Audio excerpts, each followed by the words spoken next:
नमस्कार मेरे प्यारे बच्चों, कैसे हैं आप सभी। उम्मीद है आप सब अपने घरों में होंगे, स्वस्थ होंगे और मस्त होंगे। मैं शुभम पालीवाल फिर एक बार आपका स्वागत करता हूं डाउटनेट में। जैसा कि मैंने आपको बताया था, भौतिक विज्ञान पढ़ने से पहले हम क्या पढ़ रहे हैं भाई, मूलभूत गणित। तो आज मूलभूत गणित में लेक्चर नंबर 7। आज की क्लास में हम ये जो आप देख सकते हैं ग्राफ, इसका डिस्कशन करने वाले हैं। आज की क्लास में बेटा अभी तक हमने जो पढ़ा है ना, मतलब कि अभी जो हमने अवकलन समाकलन पढ़ा है उसका और बेहतर रूप समझ में आया, और साथ ही साथ हमने जो अधिकतम या उच्चतम और निम्नतम मान निकालना सीखा था, उसमें वो जो ग्राफ बना था ऐसा नीचे जाके ऊपर गया था, उसको भी और बहुत बेहतर रूप से आप सभी समझ पाएंगे। तो आज की क्लास शुरू करते हैं। मूलभूत गणित में अभी तक हमने त्रिकोणमिति पढ़ लिया था बेटा। त्रिकोणमिति में हमने क्या पढ़ा था, त्रिकोणमिति में हमने कोण देखे थे, sine theta, cos theta, tan theta देखा था और उसके और महत्वपूर्ण सूत्र देखे थे। मुझे पूरी उम्मीद है कि आप सभी बच्चों को वो 110% समझ में आ गया होगा। साथ ही साथ फिर हमने बीजगणित पढ़ा था। बीजगणित में भी हमने कुछ छोटी छोटी महत्वपूर्ण बातें करी थी। जैसे पहले हमने देखा था द्विघात समीकरण क्या होता है, फिर हमने श्रेणी के बारे में देखा था, गुणोत्तर श्रेणी और समांतर श्रेणी। उसके बाद में फिर हमने अवकलन पढ़ा, बहुत इंटरेस्टिंग सा, बहुत मजेदार सी चीज, और साथ ही साथ फिर हमने पढ़ा समाकलन। अब अवकलन और समाकलन पढ़ने के बाद में हम आ चुके हैं आज हमारी इस क्लास में, और आज की क्लास में मतलब मोटा मोटी बात की जाए तो बहुत इंपॉर्टेंट सी बातें, ग्राफ वगैरह वो सब हम आज डिस्कस कर लेंगे। फिर आने वाली क्लासेस में हम भौतिक विज्ञान फिजिक्स पढ़ना शुरू करेंगे। चलिए तो हम क्लास शुरू करते हैं। सबसे पहले हम समझेंगे निर्देशांक ज्यामिति क्या होता है और ग्राफ। तो आज की क्लास में बहुत महत्वपूर्ण बातें पढ़नी है। आज की क्लास मान के चलिए ये आपको जितने ज्यादा बेहतर तरीके से समझ में आती है उतना बेस्ट है, और आप चाहे तो क्लास को एक बार दो बार देखिए। क्यों? क्योंकि ये सारी बातें आपको आगे चल के पूरे फिजिक्स में लगने वाली है। पूरे फिजिक्स में जगह जगह हमें ग्राफ बनाने पड़ेंगे। ठीक है, तो वो सारे ग्राफ कैसे बनेंगे ना, वो ग्राफ वास्तव में किस समीकरण पर आधारित होंगे, या अगर हमें समीकरण पता है, सूत्र पता है, तो उसका ग्राफ कैसे बनेगा, इत्यादि बातें। तो आज की क्लास में हम सबसे पहले निर्देशांक ज्यामिति देखेंगे कि निर्देशांक ज्यामिति क्या होता है। उसके बाद में रेखीय समीकरण देखेंगे। रेखीय समीकरण के लिए हम ढाल देखेंगे, और फिर हम देखेंगे कि अगर रेखीय समीकरण होता है तो उसमें जो सरल रेखा बनती है वो किस प्रकार से हम बना सकते हैं, उसका ग्राफ कैसे बनता है। मुझे पता है बेटा लोअर स्टैंडर्ड्स में क्लास 9 10 में भी आप ग्राफ बनाना सीखते हैं ना, लेकिन हम उसी को और बेहतर रूप से समझेंगे। फिर हम आगे चलकर सरल रेखा के भिन्न रूप देखेंगे, और उसके बाद में विभिन्न समीकरणों के लिए महत्वपूर्ण ग्राफ देखेंगे। विभिन्न समीकरणों में क्या क्या आएगा, पहले सबसे इंपॉर्टेंट हमारे सरल रेखा है। उसके बाद में परवलय क्या होता है, वृत्त कैसे बनाते हैं, वक्र कैसे बनता है, वगैरह वगैरह सारी बातें है ना, या किसी कोई भी वृत्त अगर मेरे पास है तो उसकी ढाल कैसे देखते हैं, इत्यादि बातें हम बहुत डिटेल में सब कुछ देखने वाले हैं। चलो तो क्लास शुरू करते हैं। सबसे पहले हम निर्देशांक ज्यामिति पढ़ते हैं। निर्देशांक ज्यामिति में जैसे आपको पता है बेटा ना, इसे हम कोऑर्डिनेट ज्योमेट्री भी कहते हैं। और हमारे पास हमने ऐसा किया सर कि मेरे पास जो एक तल है, ये केवल रिवीजन चल रहा है ना, तो हम इसे देख लेते हैं। एक तल है मेरे पास, इसमें मैं इधर एक्स अक्ष लिखता हूं और इसे वाई अक्ष लिखते हैं। ठीक है, ये हमें सर आता है। अच्छा, तो अगर मान के चलो मैंने यहाँ पर कोई भी बिंदु, मतलब यहाँ पर मैं बिंदु लेना चाहता हूँ, तो यहाँ पे जो गणना हुई वो कैसे होती है, ये होता है सर शून्य। ये एक्स अक्ष का भी शून्य है और वाई अक्ष का भी शून्य है, तो ये जो बिंदु होता है इसे हम मूल बिंदु कहते हैं। क्या कहेंगे भाई हम इसे मूल बिंदु। मूल बिंदु क्यों कह रहे हैं, क्योंकि यह एक्स और वाई अक्ष जहां एक दूसरे को काट रही है वो बिंदु है। यह इसमें एक्स का भी शून्य बिंदु आएगा, वाई का भी शून्य आएगा। फिर उसके बाद में यहाँ पर ये 1 आएगा, 2 3 4 5 ऐसे आगे लाइन बढ़ती जाएगी। इसी प्रकार से अगर बेटा मैं इस तरफ देखूं तो इस तरफ क्या होगा, इस तरफ होगा -1, ये होगा -2, ये होगा -3, ये होगा -4, इत्यादि आगे चलते जाएंगे। इसी प्रकार से वाई अक्ष पे भी होते हैं नंबर। वाई अक्ष पे कैसे लिख सकते हैं सर, ये होगा 1, ये होगा 2, ये होगा 3, ये होगा 4, ये होगा 5 और इत्यादि आगे तक अनंत तक जा सकते हैं। उसी प्रकार से -1 -2 -3 -4 -5 -6 -7 -8 -9 -10 ऐसे हम बहुत लंबी लाइन खींच सकते हैं। अब हमें पता है कि सर यहाँ पर ये जो एक्स अक्ष और वाई अक्ष है, इसने पूरे तल को ना, ये जो पूरा हमारा प्लेन था, इसको असल में 4 भागों में तोड़ दिया। इन चारों भागों को हम क्या बोलते हैं, चतुर्थांश कहते हैं, जैसा हमने त्रिकोणमिति में भी देखा था। तो चतुर्थांश में यह क्या होता है, ये पहला चतुर्थांश होता है सर, ये द्वितीय होता है, ये तृतीय चतुर्थांश होता है और ये चतुर्थ चतुर्थांश होते हैं। इन्हें हम क्वाड्रेंट भी कहते हैं, क्वाड्रेंट भी कहते हैं। अच्छा, अब सर अगर मुझे कोई भी एक बिंदु लेना है, कोई भी एक बिंदु कहने का मतलब है कि मान के चलो मुझे यहाँ पर एक बिंदु है, ये पता करना है कि कितना है। तो बेटा देखो हम क्या करते हैं, अगर कोई भी एक बिंदु इस पूरे तल पे हमें बताना है या प्रदर्शित करना है, तो इसके जो निर्देशांक लिखेंगे हम वह कैसे लिखते हैं यह भी समझना होगा हमें। तो अगर इस बिंदु तक मुझे पहुंचना है तो मैं क्या कर सकता हूँ, मैं यहाँ पर एक्स में इधर जा सकता हूँ, यहाँ तक पहुंचूंगा, और वाई में ऊपर बढ़ सकता हूँ।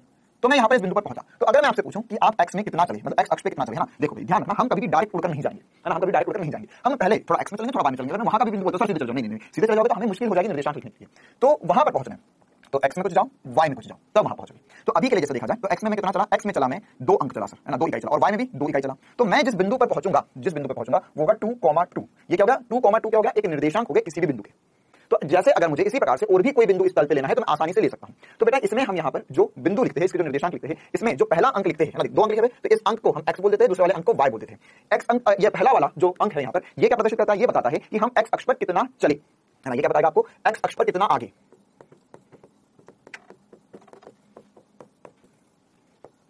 एक्स अक्ष पर कितना चले या एक्स अक्ष पे कितना आगे। इसी प्रकार से ये वाला जो y है, ये क्या बताएगा, y अक्ष पर कितना आगे गया या y अक्ष पर कितना चले।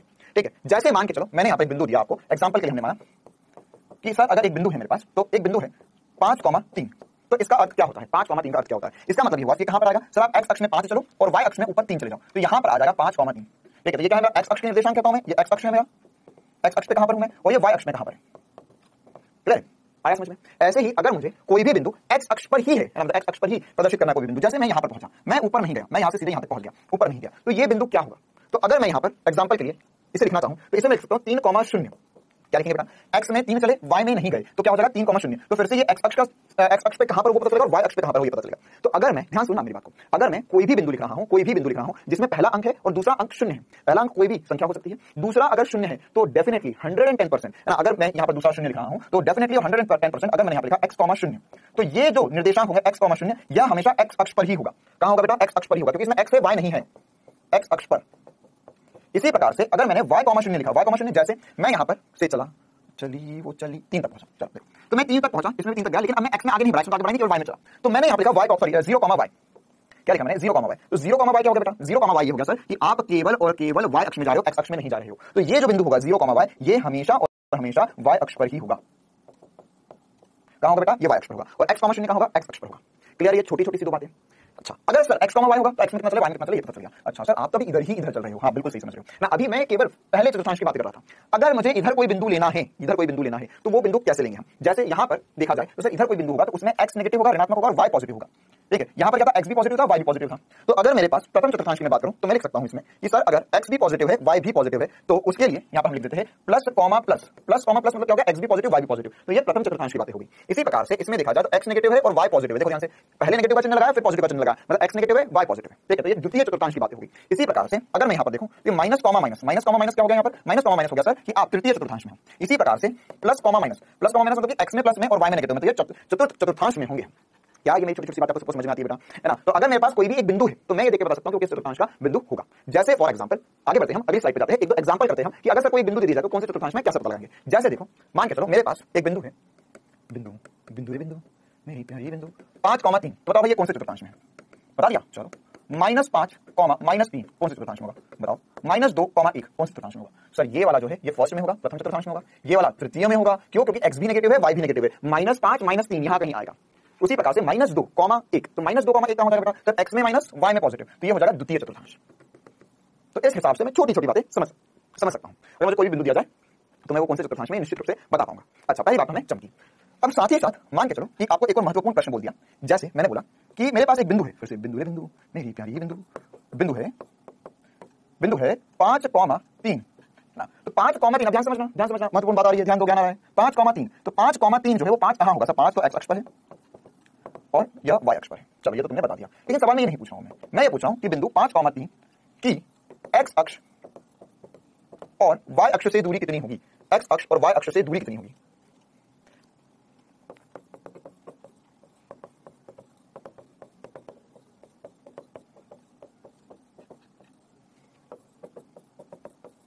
देखो तो यहां पर x ये दिया हुआ 5 और y दिया हुआ 3, x अक्ष और y अक्ष से दूरी प्राप्त करनी है। तो हम कैसे कर सकते हैं इसको? सर थोड़ा मुश्किल है, हाँ हल्का सा मुश्किल है, बट हम कर लेंगे। मान के चलो यहां पर हमने पहले एक x और y अक्ष बना लिया। अब सबसे पहले ये देखो ये बिंदु आएगा कहां? ये बिंदु आएगी कहां? ये बिंदु आएगी सर x में 5, ये 5 है, और y में 3 गया, तो यहां पर ऊपर 3 गया, तो ये जो बिंदु आई ये 5,3 आ गई, तो ये 3 है। अच्छा, ये x अक्ष है, ये y अक्ष है। अब देखो भाई चमत्कार इस दुनिया का। अब अगर मैं तुमसे ऐसा पूछूं कि ये बिंदु y अक्ष से कितना दूर है, ये बिंदु y अक्ष से कितना दूर है, सर तो y अक्ष ये रहा, यह दूरी तो होगी ये दूरी। अरे आई बात समझ में ना? ये 5,3 जो आया है वो y अक्ष से कितना आगे आया है? तो कॉमन सेंस की बात है कि यहां खड़ी हुई थी y अक्ष, मान लो y अक्ष खड़ी हुई बहुत बड़ी।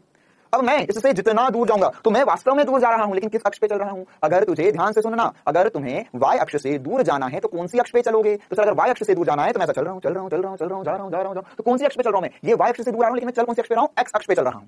इसी प्रकार से अगर मान के चलो मेरे नीचे x अक्ष है, मुझे x अक्ष से दूर जाना है। अब मैं उड़कर नहीं बता सकता हूं, मैं चल सकता हूं, उड़ नहीं सकता हूं। देखो तो मान के चलो यहाँ पे x अक्ष है, तो अगर मैं ऊपर उठूं तो मैं x अक्ष से दूर जाऊंगा। सोचो छोटी सी बात को कि तुम कब x अक्ष से दूर जाओगे, कब y अक्ष से दूर जाओगे। तो अगर मैं यहाँ पर इधर 5 चला, ऊपर 3 गया, तो मैं y अक्ष से कितना आगे आया? 5 इकाई आ गया है। 5 सेंटीमीटर हो सकता है, मीटर हो सकता है, इकाई समझा मैंने तुम्हें, मैंने कहा मीटर या सेंटीमीटर में कुछ नहीं बोला। अगर वो 5,3 सेंटीमीटर लिख देता तो हम सेंटीमीटर लिखते, मीटर लिख देता तो मीटर लिखते, लेकिन क्या है सवाल में हमें नहीं पता, तो इकाई मान लिया हमने, सेंटीमीटर भी हो सकता, मीटर भी हो सकता। तो अब वास्तव में हमें ये पता चला कि 5,3 ये है मूल बिंदु 0,0 ना, मूल बिंदु क्या होगा? 0,0 होगा।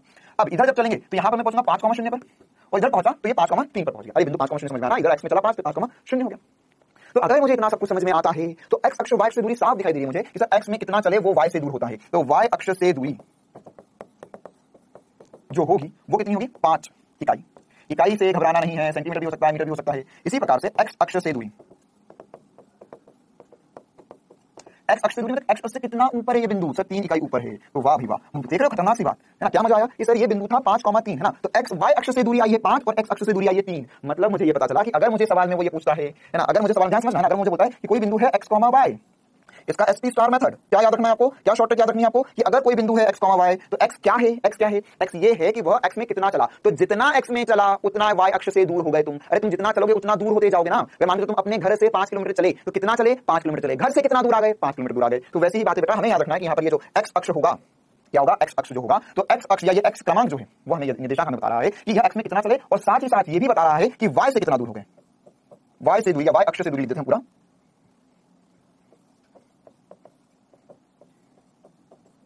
और ये क्या बता रहा है, वाई निर्देशांक क्या बताता है, एक्स अक्ष से दूरी। क्या ये छोटी छोटी बातें सबको बहुत बड़े तरीके से लगती है भाई, ध्यान रखना। एक्स वाई क्या बताएगा, एक्स में कितना चले और वाई में कितना चले, और एक्स ये बताएगा कि एक्स अक्ष से वाई अक्ष से कितना दूर हो गया, वाई बताएगा एक्स अक्ष से कितना आगे आ गए। चलो भाई स्क्रीनशॉट ले लो इसका, बहुत बढ़िया सी मजेदार सी बात। आगे बढ़ते हैं निर्देशांक ज्यामिति में और मजेदार चीज करने के लिए। देखो यही बात होती है ना, तुमने ये तो पढ़ा तो पहले भी था, लेकिन नए नजरिए से ऐसा नजरिया नहीं था हमारा, अभी बनेंगे नजरिए। देखो हाँ सर, ये तो समझ में आ गया। अब आगे देखो, अब हमें दूरी सूत्र पता करना है, सबसे ज्यादा इंपॉर्टेंट बात जो हमें फिजिक्स में लगेगा। दूरी सूत्र, दूरी सूत्र मतलब क्या होता है कि अगर मेरे पास यहाँ पर ये एक्स है ना, तो इसे मैंने x1 y1 बोल दिया। ये कोई एक बिंदु होगा, मुझे नहीं पता कौन सा बिंदु है, लेकिन बस इस बिंदु का नाम मैंने बोल दिया x1 y1, और एक दूसरे बिंदु का नाम बोल दिया, ये प्यारी बिंदु का नाम बोल दिया मैंने x2 y2। तो दो बिंदु है मेरे पास, तो मुझे इन दोनों बिंदुओं के मध्य दूरी निकालनी है। दो बिंदु के मध्य दूरी, दो बिंदु के मध्य दूरी कितनी होगी, तो इसका सूत्र जो होता है कक्षा 10वीं में आप पढ़ते हो, इसे यहां पर ये जो होगी ये डी दूरी मान लो कुछ ना, इस बिंदु से इस बिंदु तक की दूरी, चाहो तो इसका डेरिवेशन भी क्लास में आपने किया होगा, नहीं किया तो कोई बड़ी बात नहीं, रॉकेट साइंस वाली बात नहीं, हमें मतलब नहीं है, हमें बस ये पता करना है कि डी दूरी होती कितनी है, हमें आगे भी काम आएगी। तो जो डी दूरी होती है बेटा, इसका सूत्र होता है under root x2 minus x1 का वर्ग धन y2 माइनस y1 का वर्ग। क्लियर, जितने भी सूत्र होंगे, जो भी सूत्र होंगे, उन सारे सूत्र पर मैं पूरे फिजिक्स में डब्बा बनाऊंगा, और उसमें अगर आपको याद रखने वाला सूत्र होगा तो उस पर जरूर रट्टा लिखूंगा। अगर तुम्हें इस बात की गारंटी मेरी है, पूरे फिजिक्स में अगर तुम्हें डब्बे डब्बे वाले सूत्र याद रह गए, तो फिजिक्स में नीट में कितने सवाल आते हैं, फिजिक्स में 45 सवाल आते हैं, 45 सवाल नीट में, 45 सवाल फिजिक्स के आते हैं, 45 सवाल केमिस्ट्री के आते हैं, 45 सवाल बॉटनी के आते हैं, 45 सवाल जूलॉजी के आते हैं, मतलब 90 कुल सवाल आते हैं बायोलॉजी से, अकेले से 90 बायोलॉजी अकेले से आएंगे, और टोटल जो सब मिला के होंगे वो 180 सवाल होंगे। तो 180 सवाल में से देखो बेटा वास्तव में क्या होता है, जो 90 सवाल होते हैं जो बायोलॉजी से आते हैं, वो है ना, जो जीव विज्ञान से आपको आएंगे है ना, ये 80% बच्चे कर लेते हैं, ये सबसे बनेंगे, सब बहुत बेहतर कर लेंगे, क्योंकि उसमें याद करने वाली बात होती है, और लोग बायो लेते ही इसलिए क्योंकि बायो पसंद होती है ना, तो ये तो सब कर लेंगे। अब बचेगा जो 90 सवाल का चक्कर है ना, जो होंगे केमिस्ट्री और फिजिक्स के, केमिस्ट्री और फिजिक्स के सवाल होंगे, उन सवालों में होंगी दिक्कतें बच्चों को, और यही सवाल है ना, देखो असल में ये फिजिक्स और केमिस्ट्री ही होते हैं जो वास्तव में ये बताते हैं कि कोई बच्चा डॉक्टर बनेगा या नहीं बनेगा, क्योंकि ये तो सबने कर लिया। अगर तुम इस दुनिया में वह कर रहे हो जो बाकी सब भी कर चुके हैं, तो उनमें और तुमने फर्क क्या रहेगा फिर? तो फर्क कौन बनाता है, फिजिक्स और केमिस्ट्री। अब केमिस्ट्री में भी कुछ पार्ट होता है जो याद करने को होता है, लेकिन फिजिक्स एक ऐसा सब्जेक्ट है ना जो असल में आपको टॉप रैंक दिलवाता है और बहुत बढ़िया मेडिकल कॉलेज दिलवाता है। पिछले 6 साल से 6-7 साल से मैंने जितने बच्चों पढ़ाया है, वो बच्चे ही रैंक बढ़िया लेकर आ पाए हैं जिनका फिजिक्स स्ट्रांग था, जिन्होंने फिजिक्स पे मेहनत करी। तो वही चीज बेटा मैं आपके साथ भी करूंगा ना। सबसे ज्यादा इंपॉर्टेंट सी बात है कि मैं जिन भी सवालों पर ऐसा डब्बा बनाऊंगा और इसके अंदर रखूंगा, रट लो भैया, याद कर लो, ठीक है। तो ये फॉर्मूले मिनिमम आपको याद करने ही होंगे, ये मिनिमम इतने करने ही होंगे, और अगर ये सारे करिए बेटा तो मान के चलो नीट वाले पेपर में 45 में से 30 से 35 सवाल आप आराम से करके ले जाओगे, जो केवल फॉर्मूले होंगे। फिर जो बाकी 5-10 सवाल बचेंगे वो जो हम प्रैक्टिस करेंगे उससे बन जाएंगे। क्लियर है कहानी? अब हम आगे बढ़ते हैं। ये फॉर्मूला हमें याद हो गया, under root x2 minus x1 का स्क्वायर या वर्ग प्लस y2 माइनस y1 का वर्ग। तो इसका एग्जांपल करवा दो। हां बिल्कुल बेटा मैं करवाऊंगा। देखो मान के चलो मुझे बिंदु दिए गए हैं, बिंदु दिए हैं, बिंदु दिया है, एक बिंदु मान लिया हमने 2,5 और थोड़ा डिफरेंट ले लूं -1,1 है ना। देखो ये बिंदु मैंने याद नहीं करके बस ऐसे रैंडम ले, तुम भी चाहो तो 2 बिंदु ले लो, अपनी कॉपी में लिख लो है ना, मन से बना लो, उसमें सूत्र लगाकर देख लो है ना। तो यहां पर दूरी याद कीजिए। तो दूरी कैसे याद करेंगे सर? दूरी का जो सूत्र होता है, दूरी को हमने d से चिह्नित किया है, और ये सूत्र लिखा है हमने वर्गमूल x2 माइनस x1। देखो 2-3 बार लिखेंगे तो हमको हमेशा के लिए याद हो जाएगा, x2 माइनस x1 का square plus y2 minus y1 का स्क्वायर, ठीक है। अच्छा एक दिन एक बच्चा आया मेरे पास है ना, ये सूत्र बनाने के बाद में, जैसे नया पढ़ना शुरू करते तो सबको पता नहीं, हम तो बहुत इंटेलिजेंट बन जाएंगे है ना। तो वो आया और उसने बोला कि सर x2 माइनस x1 का स्क्वायर है प्लस y2 माइनस y1 का स्क्वायर है, ये गलत है। ये कैसे गलत है? वो बोलता कि सर ये सही है, वर्गमूल y2 माइनस y1 का square plus x2 minus x1 का स्क्वायर है ना। तो ये कोटा की बात है, कोटा में आया एक बच्चा, नया अपने गांव से आया था, तो वो बोला कि सर ऐसा होगा। तो मैंने उसको बोला जल्दी से दफा हो जाए यहाँ से है ना, वरना जूते जूते खाएगा। ये दोनों एक ही चीज है, अलग अलग चीजें बताना? एक ही चीज है ना, ये धन है तो ये प्लस ये करो या ये प्लस ये करो, बात बराबर ही है। अगर इसके अंदर तुमने y1 माइनस y2 और x1 माइनस x2 लिख दिया तो भी बात बराबर है, क्योंकि इसके ऊपर स्क्वायर लगा हुआ है ना, कोई फर्क नहीं पड़ता, सब एक है, ठीक है। चलो तो यहाँ पर सर निकालते हैं अंडर रूट। अच्छा सर हमें कैसे, कुछ भी मान ले, इसको x1 y1 मान ले और इसको x2 y2 मान ले। अगर तुमने इसको x2 y2 माना और इसको x1 y1 माना तो भी वही आंसर आएगा, चिंता की कोई बात नहीं है। अच्छा सर x2 कितना है, -1 है, बहुत बढ़िया, माइनस का चिन्ह लगाओ। x1 कितना है, 2 है का वर्ग। अच्छा y2 कितना है, y2 है सर मेरा 1, माइनस का चिन्ह लगाओ। y1 कितना है, 5 का वर्ग। क्लियर है? ये y1 है, ये x1 है, ये x2 है, ये y2 है। अच्छा तो ये क्या हो जाएगा सर? ये हो जाएगा वर्गमूल -3 का वर्ग। देखो अगर तुम यहाँ -3 का वर्ग करोगे तो भी वही आएगा, और 3 का वर्ग करोगे तो भी वही आएगा, प्लस यहाँ कितना हो जाएगा सर? ये हो जाएगा -4 का वर्ग। क्लियर? तो कितना आया आंसर? देखो ये चेक कर लो, सब सही चल रहा है ना। तो हमने यहाँ पर x2 का मान रख दिया, x2 का मान -1 रख दिया, x1 का मान 2 रख दिया, y2 का मान 1 रख दिया और y1 का मान -5 रख दिया। तो यहाँ पर हो गया सर, ये हो जाएगा वर्गमूल, सर ये है -3 तो ये हो जाएगा 9 धन ये हो जाएगा 4, ठीक है। तो ये यहाँ पर आ गया वर्गमूल 25, या मैं इसे लिख सकता हूँ 5 इकाई। इकाई क्यों लिखा बेटा? फिर से अगर सेंटीमीटर हो तो सेंटीमीटर लिखते, मीटर तो मीटर लिखते, जो भी होता है वो लिख देते हैं ना। यहाँ पे 25 का वर्गमूल 5 आ गया। तो बहुत ही आसान सा सवाल हमने चुटकियों में कर दिया। क्लियर है? आगे बढ़ते हैं इसमें और भी महत्वपूर्ण सूत्रों की तरफ। चलो अब ये सरल रेखा क्या है और भी महत्वपूर्ण सूत्र हमें क्या पता होना चाहिए। देखो मान के चलो कि अभी हम कुछ और बेसिक सी बात करते हैं, छोटी छोटी सी बात करते हैं, ठीक है, फिर हम और आगे बढ़ेंगे, बड़े होंगे। यहाँ पर ये जो सूत्र बता रहा हूँ ना, ये कोई नहीं बताता है ना। अभी जो सूत्र मैं बताने जा रहा हूँ ये बहुत महत्वपूर्ण सूत्र है, ये कोई नहीं बताता, ये पूरे फिजिक्स में एक ही जगह उपयोग में होगा, हमें एक ही जगह फिजिक्स में लगेगा। लेकिन वहां अगर ये सूत्र आपको याद नहीं है तो उसको करने का तरीका बहुत बड़ा होगा, एक डेढ़ पन्ना लगेगा, लेकिन फिर से मजदूरी नहीं करना है हमको एक छोटा सा सूत्र याद रखना है। जैसे मान के चलो कि यहाँ पर कोई भी एक सरल रेखा है ना, कोई भी एक सरल रेखा, मुझे नहीं पता सरल रेखा क्या है ना, तो बेटा अगर सरल रेखा है तो सरल रेखा का जो समीकरण होता है वो एक रेखीय समीकरण होता है, ठीक है। तो रेखीय समीकरण के लिए हम छोटी मोटी बातें समझ लेते हैं। अगर मेरे पास एक रेखीय समीकरण है, जैसे हमने द्विघात समीकरण को समझा था ना, द्विघात समीकरण का जो जनरल फॉर्म होता है वो क्या होता है, ax square plus bx plus c बराबर y है ना, और उसको बराबर 0 करके हम इसका हल निकाल लेते हैं। वैसे यहाँ पर जो रेखीय समीकरण होता है बेटा वो लिखते हैं हम ax plus by plus c बराबर 0। ये पहला रूप या एक व्यापक रूप है रेखीय समीकरण को लिखने का। इसके अलावा भी बेटा अभी हम थोड़ी आगे 5-10 मिनट में इसके और भी रूप देखेंगे, इसमें और क्या क्या रूपांतरण हो सकते हैं वो सब कुछ हम देखने वाले हैं। तो यहाँ पर होगा ax plus by plus c बराबर 0। तो अब यहाँ एक रेखीय समीकरण होगा, इसमें a क्या है b क्या है c क्या मुझे नहीं पता है ना, ये कोई एक रेखीय समीकरण है। तो उसके लिए मैं यहाँ पे सरल रेखा बना सकता हूँ। ये सरल रेखा कैसे बनाई होगी, यहाँ पर मैं x का कुछ मान रखा होगा, y का कुछ मान आएगा। अरे ग्राफ बनाते थे ना बचपन में कक्षा 10वीं में ना, जैसे मैंने यहाँ पर रखा x बराबर 0 तो y का मान आया, फिर मैंने x बराबर 1 तो फिर y का मान आया, फिर x बराबर 2 फिर y का मान आया, फिर ग्राफ पे जो बिंदु मिले उनको मैंने बना दिया और एक सरल रेखा बन गई। तो मान के चलो अभी हम बनाएंगे वैसे, मान के चलो एक सरल रेखा है ax plus by plus c बराबर 0, ठीक है। अब एक बिंदु है, फिर से प्यारी बिंदु x1, y1, ठीक है। अब इस बिंदु से मुझे इस सरल रेखा की दूरी निकालनी है। तो क्या बता रहे हैं हम क्या सोच रहे हैं, हम ये सोच रहे हैं कि सरल रेखा व बिंदु के बीच दूरी, इसका सूत्र क्या होगा। देखो क्या होता है बेटा, ये सब गणित का सूत्र है ना। अब एक बात बताओ, यहाँ पर इस सरल रेखा से इस बिंदु के बीच में कितनी दूरियां संभव है, इसके बीच में अनंत दूरियां संभव है। कैसे सर, ये सरल रेखा है, ये बिंदु है, तो मैं चाहूं तो ये दूरी निकाल लूं, मैं चाहूं तो ये दूरी निकाल लूं, ये दूरी निकाल लूं, ये दूरी निकाल लूं, ये निकाल लूं, ये निकाल लूं, ये निकाल लूं, ये निकाल लूं, कोई भी दूरी निकाल सकता है तुम्हें, है ना। तो ये लंबाई लगाएगी, ये लगाएगी, ये लगाएगी, ये लगाएगी, सारी लंबाई अलग लगाएगी, तो फिर क्या फॉर्मूला। हमेशा ध्यान रखना, हमको ये कॉमन सेंस की बात है, और हमको जब भी कोई एक सरल रेखा दी गई और उससे हमें ये ज्ञात करना है कि ये जो बिंदु है उसकी कितनी दूरी है, तो हमेशा हम लंबवत दूरी देखेंगे। कौन सी दूरी देखेंगे, लंबवत दूरी। तो लंबवत को है ना, लंबवत दूरी यहाँ पर बीच में हम लिख देते हैं। तो यहां पर जो लंबवत दूरी होगी उस दूरी को हम d और इससे चिन्ह करेंगे। देखो ये d के नीचे लगा दिया हमने ऐसा, ये क्या कहना चाह रहे हैं हम, ये बता रहे हैं हम कि यहां पर यह वास्तव में क्या है बेटा, यह वास्तव में d परपेंडिकुलर, परपेंडिकुलर मतलब लंबवत दूरी हो गया है ना। तो अब इसका जो सूत्र होता है वो सूत्र होता है d परपेंडिकुलर बराबर, ध्यान समझना, ax1 plus by1 plus c बटे में वर्गमूल वर्गमूल a प्लस b, a का स्क्वायर प्लस b का स्क्वायर। ये दो सिपाही क्यों खड़े कर दिया मैंने, दो सिपाही ये बताते हैं कि आपका आंसर अंदर पॉजिटिव है नेगेटिव है, आपको हमेशा बाहर पॉजिटिव ही देना है, दूरी हमेशा पॉजिटिव में लेते हैं। तो यहाँ पर फिर से सोच लो, ये दो सिपाही क्या है, इन्हें मोड कहते हैं। ये मोड ये चीज है कि अगर ये पॉजिटिव है, मैं ये मोड लगा दी मतलब अंदर जो है वो हमेशा बाहर पॉजिटिव ही निकलेगा, वो नेगेटिव नहीं निकलने वाला, हमेशा बाहर निकलेगा पॉजिटिव। अच्छा तो सर ये तो समझ। चलो तो अब ये बताओ मुझे कि ये जो सूत्र है इसका इस्तेमाल कैसे करोगे। सर इसमें ax plus by plus c हमें दिया है और x1 y1 क्या है, इस बिंदु के निर्देशांक। तो हम x की जगह x निर्देशांक रखेंगे, y की जगह y निर्देशांक रखेंगे, c तो हमें पता है वर्गमूल a square plus b square हो जाएगा। जैसे इस पे एग्जांपल करते हैं, मुझे बोला गया कि यहाँ पर 4x माइनस 3y प्लस 5 बराबर 0, ये एक समीकरण है, ये एक रेखीय समीकरण है, एक सरल रेखा बनेगी इसकी, क्योंकि इसकी x की घात कितनी है, एक, अधिकतम घात एक है, मतलब कि रेखीय समीकरण है, सरल रेखा बनेगी। तो यहां पर इस सरल रेखा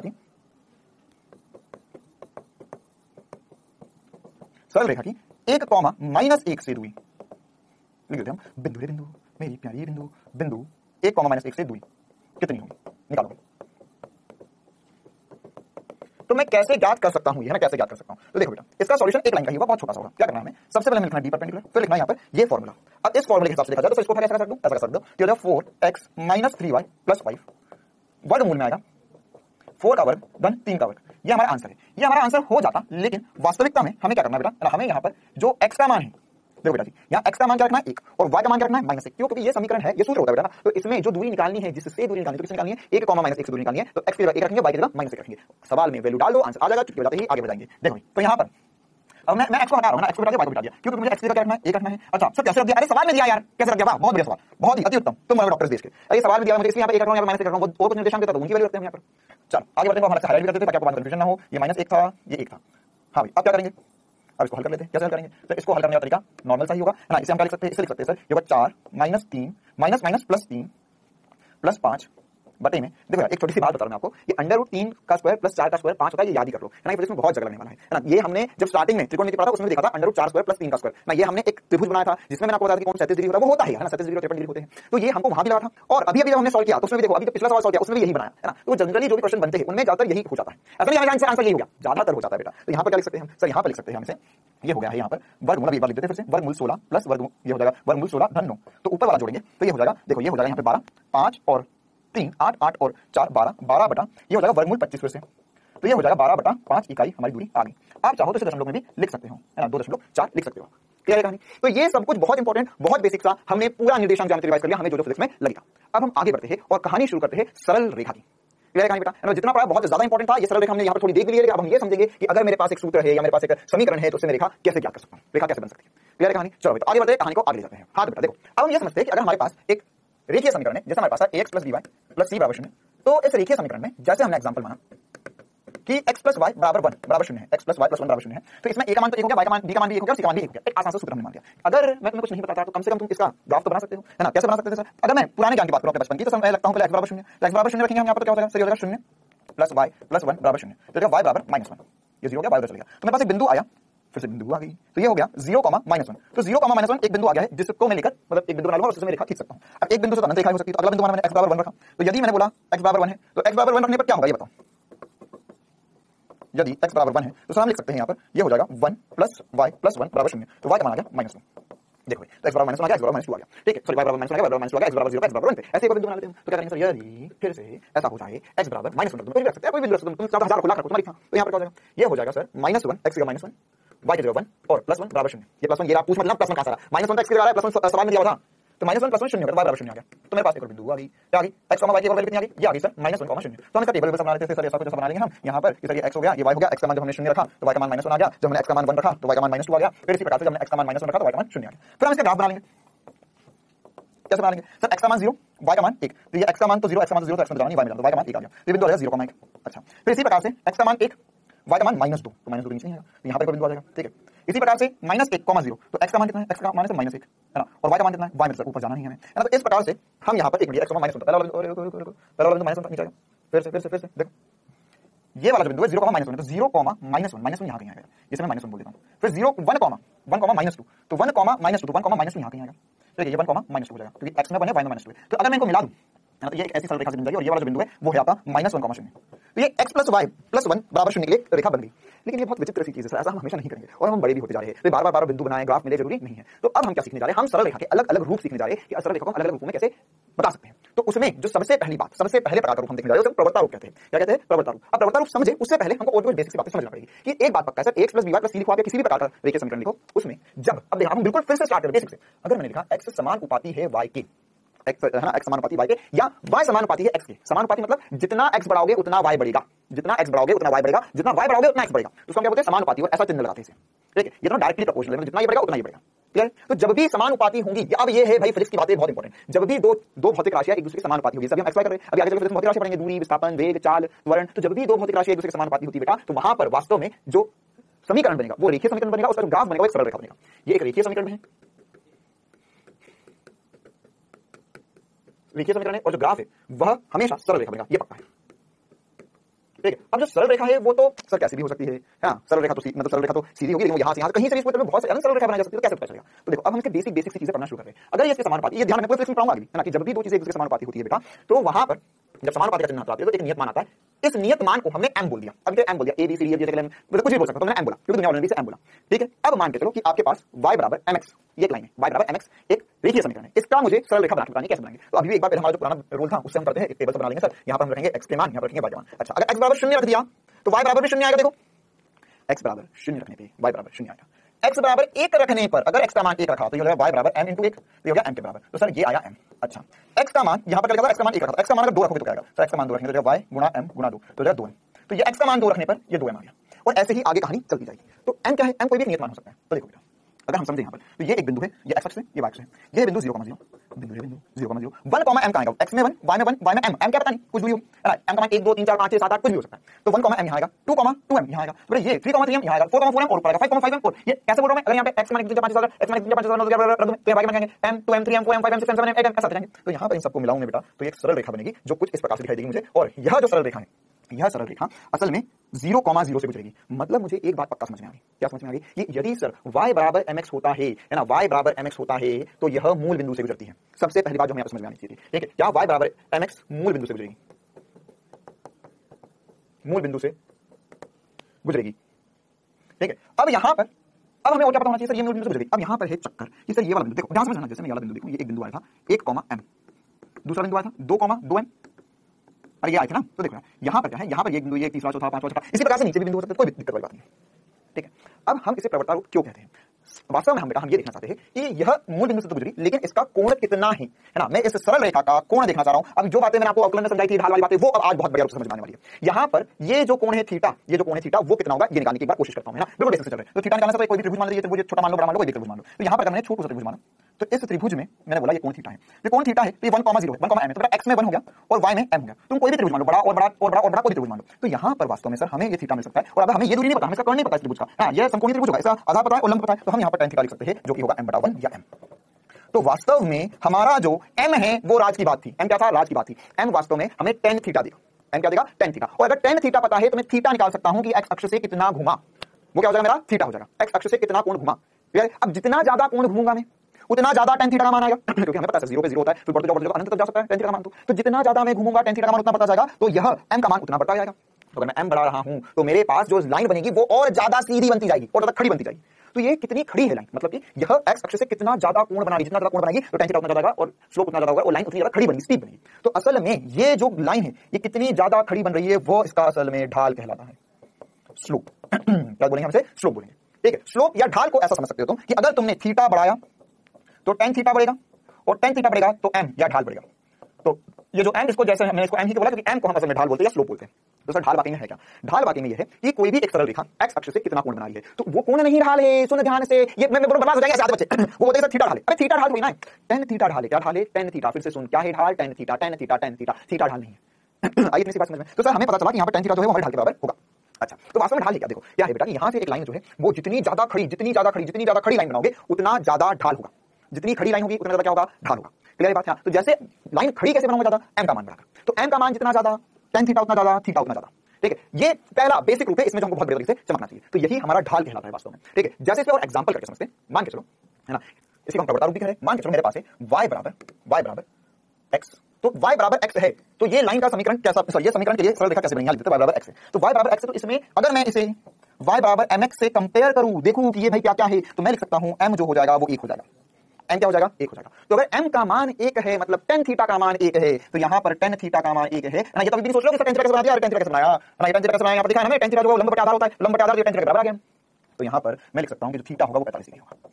थीटा कितना हो जाएगा? 45 डिग्री। क्योंकि tan थीटा 1 होता है तो थीटा 45 डिग्री होता है। मतलब ये जो सरल रेखा बनेगी y बराबर x की, वो कुछ ऐसी बनेगी जिसका x अक्ष से कोण 45 डिग्री है। ये y बराबर x है। ठीक है, अच्छा मान के चल मैंने तुम्हें समीकरण दिया होता y बराबर 2x। बस मैं ये देखना चाहता हूं कि तुम्हें कितना समझ में आया। ये बताओ y बराबर 2x का ढाल कितना है? तो सर इसे फिर से y बराबर mx से कंपेयर करेंगे। बिल्कुल। तो ये ढाल कितना है? ढाल, तो सर इसका जो ढाल होगा, जैसे इसमें ढाल 1 था तो इसका जो ढाल होगा वो 2 होगा। तो अगर इसका ढाल 2 है तो इसमें m का मान कितना है? 2 है। तो ये बताओ इसमें दोनों में से किसका ढाल ज्यादा? चलो कॉमन सेंस की बात है, ये तो साफ दिख रहा है, इसका ढाल कम, इसका ढाल ज्यादा है। तो इसका ढाल ज्यादा तो लाइन कहां बनेगी? लाइन और ज्यादा खड़ी बनेगी, ये ऐसी कुछ बनेगी। क्लियर है? ये किसका है? y बराबर 2x। अच्छा, y बराबर 3x का बनेगा, ये बताओ। y बराबर 3x, चलो y बराबर 3x और ऊपर बनेगा। कोण कितना होगा वो मैं नहीं बताऊंगा, क्योंकि tan 2 मेरे को नहीं पता, मुझे याद नहीं है, वो कैलकुलेटर से निकालना पड़ेगा, छोड़ दो उसे। तो बस इतना ध्यान रख कि यहां पर tan 2y होगा, tan 3y और ऊपर होगा, tan 4y और ऊपर होगा। बातें चमक रही है। अगर मैंने यहां पर बोला होता तुम्हें जैसे 2y बराबर x, अब बताओ क्या बनेगा 2y बराबर x? सर ये तो आपने धोखा कर दिया हम नादान बच्चों के साथ। 2y बराबर x तो नहीं बता पाएंगे। सोच भाई, देख यही होगा नीट में, ये कराएंगे, ये सब कुछ आएगा, वो हल्का सा कुछ करके दे देगा, हल्का सा कुछ करके, ये कोई रॉकेट साइंस वाली बात नहीं है। तो सर हमें पता है y बराबर mx कुछ होता है, तो y बराबर mx के रूप में इसे रूपांतरण करने के लिए हम लिख सकते हैं y क्या कुछ नहीं चाहिए, तो y क्या कुछ नहीं हटा जैसे 1/2 x। हाँ, अब पता चला कि जो ढाल है वो वास्तव में कितना है? 1/2। तो 1/2 जो ढाल है वो 1 से तो कम है। तो यहाँ जो लाइन बनेगी वो लाइन कैसी बनेगी? सर वो लाइन इससे भी नीचे बनेगी, मतलब वो लाइन कुछ ऐसी बनेगी। ये कौन सी लाइन है? 2y बराबर x, या हम इसे लिख सकते हैं y बराबर 1/2 x। अरे दोनों एक ही चीज है, ये इसकी लाइन बनेगी। अगर मैं y बराबर 1/3 लिखता तो और नीचे जाती है ना, y बराबर 5 लिखता तो और ऊपर जाती। तो ये प्रवर्ता रूप का सबसे पहला और बेसिक फॉर्मेट है। क्लियर है कहानी ना? अच्छा, अब इसके अलावा हम ढाल पे और थोड़ी सी चर्चा करेंगे, लेकिन हम पहले ये समझ लेते हैं कि y बराबर अगर -x होता तो क्या होता। जैसे अगर मैं को लिखा होता y बराबर -4x, अब इस समीकरण का सरल रेखा बनानी है तो y बराबर -4x बहुत ही अजीब हो गया सर ये तो। हाँ, थोड़ा सा सोचना पड़ेगा। तो y बराबर -4x होगा, तो इसके लिए अब अगर हम ढाल देखें तो सर ढाल आ गया है -4 या m आ गया है -4। तो ये ढाल नेगेटिव है, कहने का मतलब क्या हो गया? ढाल नेगेटिव है मतलब कि यहाँ पर tan थीटा नेगेटिव है। तो tan थीटा नेगेटिव है मतलब कि थीटा नेगेटिव है, थीटा ऋणात्मक है। अब ऋणात्मक थीटा कहां से देखोगे? ऋणात्मक थीटा देखो, ये इधर की तरफ अगर थीटा होता है तो वो धनात्मक होता है, और हमने तुम्हें सिखाया था कि अगर थीटा इस तरफ से लोगे तो ऋणात्मक हो जाएगा, थीटा इस तरफ से लोगे तो क्या हो जाएगा? ऋणात्मक हो जाएगा। तो x अक्ष के साथ अगर तुमने उल्टी तरफ अक्ष ये लाइन बनाई, मतलब अगर तुमने लाइन को ऐसा उठा तो थीटा पॉजिटिव, ऐसा उठा तो थीटा नेगेटिव, पहली क्लास में सिखा दें। तो अब मेरे लिए जो लाइन बनेगी उस लाइन में मेरे लिए क्या होगा भाई? उस लाइन में अब कुछ आगे की कहानी होगी और कुछ कहानी ऐसी होगी, ये होगा y बराबर -4x। बात चमकती है सभी को। क्यों इधर उल्टा बनाया? क्योंकि इसमें जो x y सॉरी इसमें जो m का मान है वो नेगेटिव है, ढाल नेगेटिव है। ढाल पॉजिटिव है तो सीधी बात है लाइन को इधर बनानी है और ढाल नेगेटिव है तो उल्टी बनानी है, क्योंकि इसमें tan थीटा नेगेटिव है। tan थीटा नेगेटिव कहां होता है? ये थीटा नेगेटिव कैसे करोगे सर? थीटा करेंगे चौथे क्वाड्रेंट में नेगेटिव। क्लियर है कहानी? अच्छा सर अगर यहां पर होता ना और भी कोई लाइन होती जैसे y बराबर -x होता तो y बराबर -x कैसे लिखते हैं? सर इसका ढाल फिर से देख लिया हमने, ये ढाल है -1 तो ढाल -1 है, फिर ढाल -4 ढाल -1 तो यहां पर नहीं आया। फिर से देखो गुजरेगी तो ओरिजिन से ही, अलग कलर से बनाएंगे हम, गुजरेगी तो ओरिजिन से ही, लेकिन ये क्या हो जाएगा? y बराबर -x है ना। अब मुझे कैसे पता ऊपर ही बनेगा? अरे बेटा वो मान कम है, ये मान ज्यादा है तो ज्यादा में तो और इधर जाएगा, कम में और ऊपर बनेगा, सीधी बात। -1/2 होता तो वो इधर आता, +5 होता तो और नीचे आता। क्लियर है? तो अब तुम्हें बहुत बखूबी रूप से समझ में आ गया कि सर जब ढाल पॉजिटिव हुई तो क्या होगा, ढाल नेगेटिव होगी तो क्या होगा। क्लियर है कहानी है ना? अच्छा तो ढाल पॉजिटिव नेगेटिव समझ में आया। अब मैं तुम्हें ढाल के और भी ज्यादा महत्वपूर्ण बातें और ज्यादा महत्वपूर्ण चीजें सिखाना चाहता हूं ढाल को लेकर। अगर मान के चलो है ना हमारे पास यहाँ पर ढाल के ऊपर चर्चा और थोड़ी सी ना, ये महत्वपूर्ण चर्चा है। अगर मान के चलो सर अभी हमारे पास ये वाली लाइन थी तो इसका हम कोण देखकर बता रहे हैं कि यह कोण जो होगा यह y एक्स, ये कुछ कोण होगा तो ये tan थीटा जो होगा इसका ढाल कहलाएगा। अब अगर एक समीकरण मूल बिंदु से नहीं गुजर रहा तो उसको कैसे लिखेंगे? उसको लिखना हम अगली क्लास में सीखेंगे, लेकिन उससे पहले अभी सीखना ये जरूरी है हमारे लिए बेटा कि अगर मेरे पास कोई भी एक समीकरण का फील आना जरूरी है कि अगर मेरे पास कोई भी एक समीकरण से एक समीकरण है, मैं ये एक लाइन बना दी या यहाँ पे कोई लाइन बना दी, तो अगर मुझे ये बोला ये देखो भाई यहाँ पर ये बिंदु होगा 0,2 और ये बिंदु होगा -1,0, या यहाँ पर बोला कि ये वाला जो बिंदु है ये है आपका 2,0 और ये वाला बिंदु है 0,5। तो अगर ऐसी कोई लाइन है ना, रैंडम लाइन पता नहीं कहां से आ गई, बस आ गई, बस 0,0 से गुजर रही है, 0,0 से गुजरेगी तो तुम आराम से उसका कोण बता दोगे, उसका tan थीटा या ढाल बता दोगे। लेकिन अगर ऐसा कुछ होगा तो इसका ढाल कैसे बताओगे? देखो ढाल वास्तव में बस तुम्हें ये ध्यान रखना है, ढाल जो है वो tan थीटा होता है। ढाल क्या होता है? tan थीटा होता है। क्या तुम इन दोनों में tan थीटा बता सकते हो? हाँ कि ना? tan थीटा बता सकते हो क्या? हाँ सर, x अक्ष के साथ ये थीटा हो गया तो ये थीटा हो गया, जो छोटा वाला कोण देखना हमेशा, तो यहाँ पर tan थीटा लिख सकते हैं। ये लंब जो हो जाएगा सर ये हो जाएगा 2 और ये हो गया -1 याद रखना। केवल यहाँ पर ये देखना तुम्हें कितना दूर है, तो अगर ये मैं त्रिभुज बनाऊं यहाँ पर तो इस त्रिभुज में सकता हूं ये 2 है, ये 1 है, ये कोण थीटा है ना। देखो यार ये मैंने लाइन कैसे उठाई होगी, ये लाइन ऊपर उठी या नीचे उठी, ये बताओ पहले तो। ये लाइन जब बनी तो इसका कोण पॉजिटिव में बना या नेगेटिव में बना, ये बताओ। तो इसका कोण तो पॉजिटिव में ही बना। तो अगर कोण पॉजिटिव में बना है बेटा, अगर कोण पॉजिटिव में बना है बेटा मेरे प्यारे बच्चे, तो वो तो tan थीटा जो होगा वो पॉजिटिव ही होगा।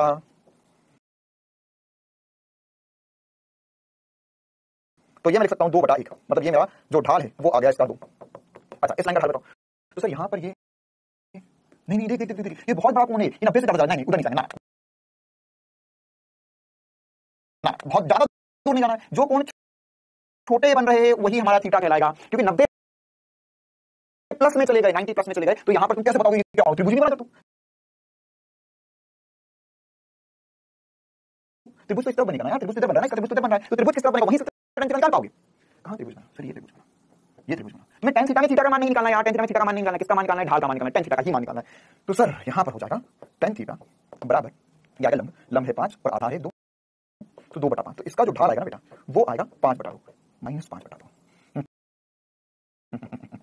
सर आप कभी माइनस लगा रहे हो कभी नहीं लगा रहे हो, क्या चल रहा है ये बताओ मुझे। देखो यहाँ पर फिर से बोल रहा हूँ, जब मैं लाइन को इधर उठा रहा हूँ, यह कोण किधर घुमा भाई? ये घड़ी की विपरीत दिशा में घुमा तो ढाल पॉजिटिव रहेगा, और अगर यह उल्टी घड़ी की दिशा में घुमा तो जो ढाल है वो ऋणात्मक होगा, नेगेटिव होगा। 100% बात है। यही तो अभी हमने सीखा पीछे भी कि अगर मैं इधर उठा रहा हूँ तो ढाल पॉजिटिव और इधर उठा रहा हूँ तो ढाल नेगेटिव। क्लियर है? वो जो कोण है वो छोटा कहां से बन रहा है? एक्स अक्ष में कहां से छोटा बन रहा है? मतलब कि कोण जो है वो एक्स अक्ष से इधर बन रहा है या इस तरफ से बन रहा है। अगर वो इधर से बना तो अलग कहानी होगी, दोनों अलग घूम रहा है। ये घड़ी की दिशा में घूम रहा है तो नेगेटिव होता है, कोण नेगेटिव होता है, ढाल नेगेटिव होता है। घड़ी की विपरीत दिशा में घूम रहा है तो ढाल पॉजिटिव, कोण पॉजिटिव।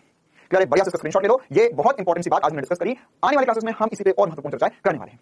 चलो भाई आगे बढ़ते हैं। और 2 सवाल मैं आपको दे रहा हूं, यही ढाल और इन्हीं सबके ऊपर सबके दोनों सवाल सही होने चाहिए। ढाल को आप ऐसा भी समझ सकते हो जिसका ढाल ज्यादा है, ऐसा समझो फिसल पट्टी है, फिसल पट्टी है, तो फिसल पट्टी पे तुम बैठे तो फिसल पट्टी पे जितना तेज फिसलोगे ढाल उतना ज्यादा होगा। अरे फिसल पट्टी पे जितना तेज फिसलोगे, यहाँ पर मैंने तुम्हें उठाया, यहाँ उठाया, तो जहां से ज्यादा तेज फिसलोगे वहां पे ढाल उतना ज्यादा होगा, है ना। तो ये ढाल ज्यादा हो गया, इसका ढाल ज्यादा, इसका कम, इसका और कम। ठीक है? अच्छा इसमें नेगेटिव इसमें पॉजिटिव। ढाल को लेकर नेक्स्ट क्लास में हम और भी चर्चा करेंगे और उसके बाद में ये प्रवृत्ता रूप पर ही और चीजें देखेंगे। अभी हमारे खत्म नहीं हुआ, इसमें और भी बातें है। चलो तो अब हम क्विज में 2 सवाल कर रहे थे, जल्दी से तैयार हो जाओ। क्विज का पहला सवाल आपके सामने, बिंदु 2,14 के लिए भुज तथा कुटी ज्ञात करो।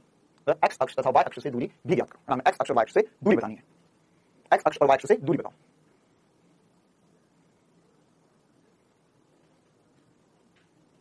एकदम आसान सवाल है। चलो हो गया, आगे जवाब। चलो इसका जवाब जान लेते हैं, है ना। आसान है, 2,14। तो सर अगर 2,4 है तो आपने बताया ये जो होता है ये y अक्ष, अरे 2,4 है तो ये तो x अक्ष पे कितना चले, x अक्ष पे कितना चले, वो y अक्ष से दूरी होती है, और ये है x अक्ष से दूरी।